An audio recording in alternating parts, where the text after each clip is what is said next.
to sign multiple $200 million deals. It's all relative, right? Yes. What's $1 million to Steph Curry? Meantime, the Lakers stayed busy adding Carmelo Anthony to a veteran-laden roster. They also injected some youth into the backcourt, bringing in Kendrick Nunn and Malik Monk. Also retained Talen Horton-Tucker. Well, the Bulls are bringing in some more star power with DeMar DeRozan. Chicago finalizing a sign and trade for the four-time All-Star. He'll sign a 3-year, $85 million deal with the Bulls. And DeRozan will make it 3 former All-Stars in the Windy City, joining Zach LaVine and Nikola Vucevic. Bulls also spent big on Lonzo Ball. No more excuses for a team that has missed the playoffs 4 straight years. And that's not all. If you buy now, Patty Mills also left San Antonio. He'll sign a 2-year deal with the Nets. The Aussie guard, a career 39% shooter from 3, should boost the big threes supporting cast. Now they got to stay healthy. Adrian Wojnarowski now joins us. He does not have an off season, as you might be aware. Woj, the Lakers roster makeover has been swift. Newcomers nearly everywhere you look surrounding LeBron and AD. So not just how did LA make this happen, how did they do it so quickly? Well, free agency moves fast, Steve, and as players, are coming off the board, you've got to be aggressive in there and find the right pieces. And LA certainly, bringing in, a lot of players certainly in this group, who've been in LA before. Yesterday, Trevor Ariza, Dwight Howard, but then Carmelo Anthony today. Obviously, a lot of history with LeBron James. They go back to their teenage years at the old ABCD All-American camp. They certainly played together on Team USA, and they tried to get together at a few different points in their career. It never quite worked out, but it does now. And Carmelo Anthony comes to a Laker team that's going to need its shooting and needs a 4-man on their roster like he is. And so he's become one of the better, catch and shoot 3-point shooters in his later years. This is a top 10 all-time scorer, and this is a really unique group with just tremendous star power now in LA. Obviously, not just Carmelo Anthony, but bringing in Russell Westbrook. This is going to be a really interesting team to follow, and it's going to be a fun ride with them this season. I don't know if the Lakers were already sold out season ticket-wise, but can you imagine trying to get a Lakers ticket now for next season? That is spectacular work by them in the offseason. I think the Bulls are one of those teams, Woj, that the NBA is better when Chicago is good. I feel like all of a sudden they've gotten a lot better. They had 2 starters in free agency, Lonzo Ball yesterday and DeMar DeRozan today. How'd the Bulls get that last one done? Yeah, DeMar DeRozan needed a landing spot. There wasn't really salary cap space out there for the kind of deal that he wanted, which ultimately was 3 years, $85 million plus in Chicago. So the sign and trade route, and Chicago, giving up another first-round pick, a couple second-round picks. The Bulls have traded picks in the Nikola Vucevic trade back at the trade deadline. So they've remade their team. They've gone in now with Lonzo Ball, Vucevic, and now DeMar DeRozan with a team that I think Billy Donovan, their head coach, there's going to be expectations, of making the postseason. And I think the relationship with Mark Eversley, who's the general manager, works with Arturas Karnisovas, their president. His relationship with DeRozan, going back to their days in Toronto, I believe that was a key factor in helping to sell DeRozan on it. And I think Eversley and Karnisovas' comfort with bringing DeMar DeRozan in and seeing if he can help elevate this team. And Zach LaVine, his future in Chicago. He wants to win, hasn't been in the playoffs yet. They've got to get into the postseason. Hey, Woj, quickly on the way out here, are there enough chess pieces league-wide? Do we have another 24 hours of fun activity, or this is going to dry up quickly here league-wide? No, there's still more pieces out there, and I think there's still some more trades possibly on the board. Dennis Schroeder's not found a home yet. That's a player to keep your eye on.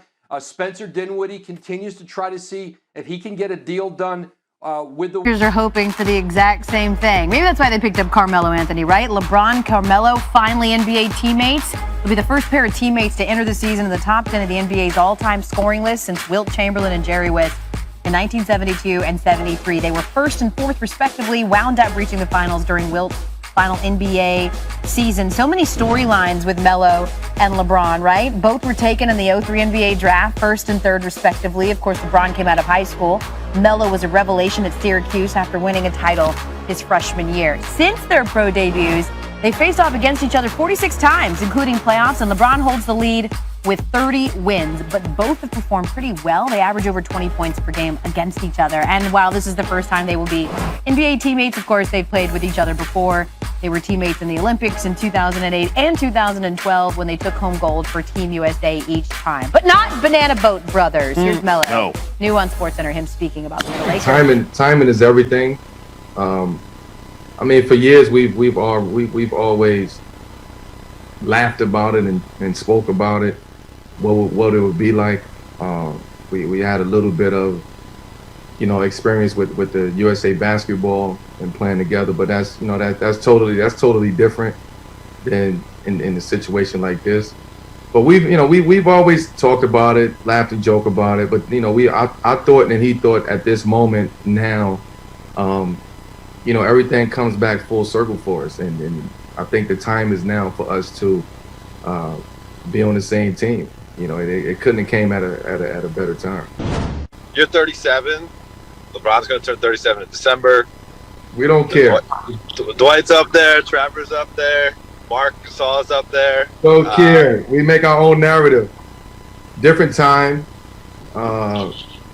different game, different style of game.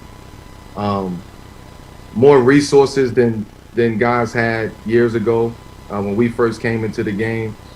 I think just the concept and the seriousness behind taking care of yourself, like we really understand what that means from a holistic standpoint. The mind, body, and soul. Like we are there at that point of our career where, we understand the importance of what it means to take care of your body, what it means to take care of your mind.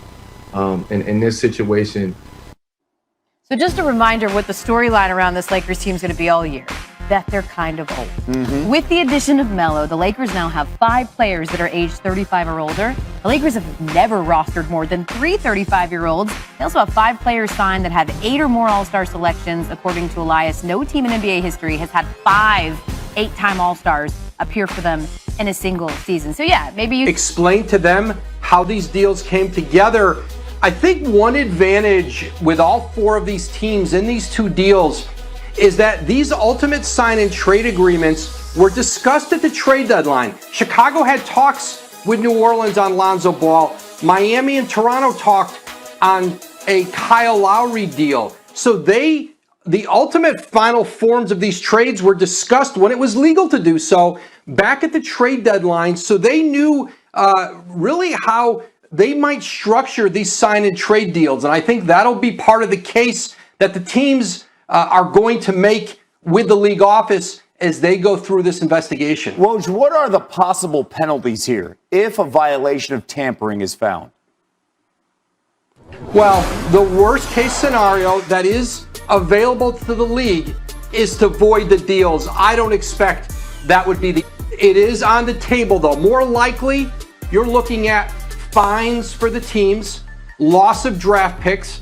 There is also, with the heightened rules on tampering that were enacted in 2019, the possible suspension of executives. But I think you're looking more likely, if there are penalties, to be built around draft picks, and the league's also raised the level of what you can fine a team. You can fine a team up to $10 million. I'm not sure they'd go that far in this case, but if there are penalties, they can make it sting for the teams. Yeah, I mean, that stands out when you see that graphic, upwards of $10 million when it comes to a fine. Woj. Back to the NBA, we need the Lakers capologist to address our nation's national deficit. Tuesday, the Lakers added Melo to the fold. It's a 1-year deal, got to be team friendly, given their flurry of other moves. Nunn, Monk, Horton, Tucker. Anthony averaged 13.5 in 24 minutes last season, became the 10th all-time leading scorer in NBA history as well. Once all of these moves become official, the Lakers will have 13 players on their roster, 8 of whom are age 32 or older. That puts LA on track to have one of the oldest teams in NBA history. Only 4 teams have had an average age of 32 or older. The Lakers, of course, will hope to follow in the footsteps of the '98 Bulls, who won it all. But between LeBron and Melo and Dwight and Russ, that's 4 of the top 60 scorers in NBA history. Bobby Marks joins us now. So a lot of us are wondering, there's a salary cap here, right? I mean, how are they pulling this off? Explain the money. Yeah, when we entered free agency, the Lakers had about $130 million, which was $18 million over the $112 million salary cap. So their options were really limited. We called it bargain shopping here. And what they were able to do was they had 3 different options. Taylor Horton-Tucker, they signed him today to the early bird exception. They're allowed to exceed the salary cap to do so. He was on the roster for 2 years. And then you look at a player like Kendrick Nunn, who was in Miami. That is the taxpayer mid-level exception. So he got most of that. And then here's all your bargains. Kent Bazemore, Trevor Ariza, Dwight, Carmelo, Malik Monk, Wayne Ellington, all took the veteran minimum exception. And I like what they did today with Malik Monk. You're able to get Kendrick Nunn. You got a little bit younger. You got some shooting to put around the big 3 here. And they still have 3 roster spots. But the most important thing, $34 million luxury tax penalty, the biggest ever in Laker franchise history. So there's a cost associated to this roster. They'll be writing a lot of checks there. Yeah. And by the way, earlier in the day today, it was the big fella, Marc Gasol, saying, in fact, he would be coming back to the Lakers next season. We've talked a lot about first dominoes falling, right? We've seen quite a few dominoes fall so far, Bobby. Who's left?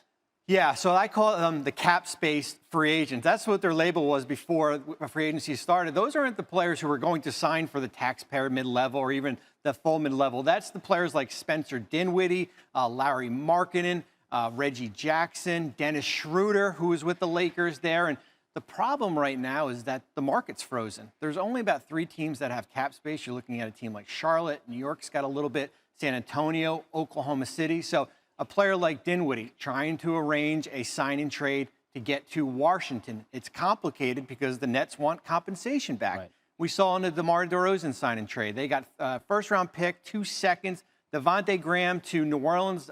Charlotte got a first-round pick. So you got to have some, you've got to work with the team here. Schroeder is the most interesting one for me. Turned down 4 years, $84 million, and is now looking for a new home. Gambled on himself.